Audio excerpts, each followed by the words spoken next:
Hello everyone. So we are discussing the back exercise questions of the chapter Classification of Elements and Periodicity in Properties. Today we will discuss question number 3.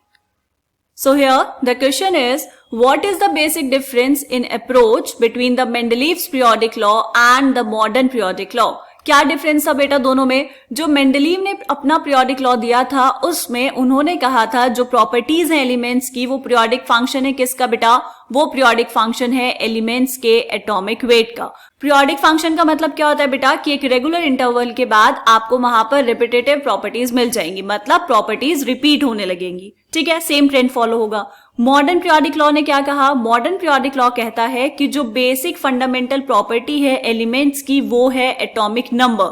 So according to modern periodic law जो elements हैं बेटा उनकी properties periodic function है elements के atomic numbers का, ना कि atomic weights का। ठीक है, तो बेसिस ऑफ क्लासिफिकेशन ही चेंज हो गया। मेंडलीव ने क्लासिफाई किया on the basis of atomic weight and modern periodic law कहता है कि हम इनको क्लासिफाई कर रहे हैं on the basis of the atomic numbers. Right, अब इसको लिखना कैसे है यहां पर चेक करेंगे बेटा, हमने लिखा हुआ है According to Mendeleev's periodic law, the properties of the elements are a periodic function of their atomic weights.